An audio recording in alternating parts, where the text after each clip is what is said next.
পরিদর্শন করলেন কেন? আপনারা জানেন যে 21শে জুন বিশ্ব যোগ দিবস।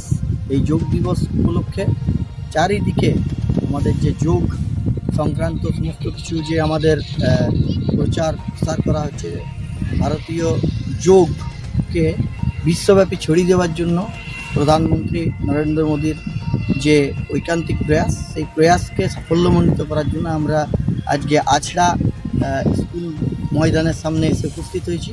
এইখানে আমরা একটা জাস্ট মাঠের পরিদর্শন করলাম যে আমাদের কেমনভাবে যোগের চিত্র চরিত্র কেমন হবে, সেটাকে আমাদের কর্মী সমর্থক এবং এখানে জনসাধারণের সাথে আমরা আলোচনা করে নিলাম, যাতে আগামী 21শে জুন বিশ্ব যোগ দিবসকে সফলভাবে কার্যক্রমটি অনুষ্ঠিত হয়।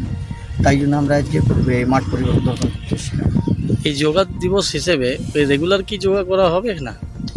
দেখুন, এখানে আমাদেরকে প্রত্যেক মানুষকে শরীরকে ঠিক করার জন্য প্রত্যেক দিন যোগা করা দরকার। ভগবানের এমনভাবেই মানুষের জীবন তৈরি যে আমরা যখন হাঁটি তখনও সেটাও একটা যোগা, আমরা যখন ঘুমাই সেটাও একটা যোগা। কিন্তু আমাদের বিশেষ কোনো রোগ ঠিক করার জন্য তার কি যোগ আছে, মুদ্রা আছে, তার কি আসন আছে, সেগুলিকে সবিস্তারে সেই দিনে আলোচনা করা হয়। অনেকে সেই দিন থেকে কি করে শুভারম্ভ করে এবং কোনো একটা দিন থেকেই তো শুরু হয় যোগা। যদি কেউ মনে করে তারপর দিন থেকে এখানে প্রত্যেক দিন সকালবেলা এসে যোগা করবে, তাহলে সেদিন থেকেই বলতে পারেন যে আমরা শুরু করছি, সেদিন থেকে তারপর দিন থেকে প্রত্যেক দিন হতে পারে যোগা।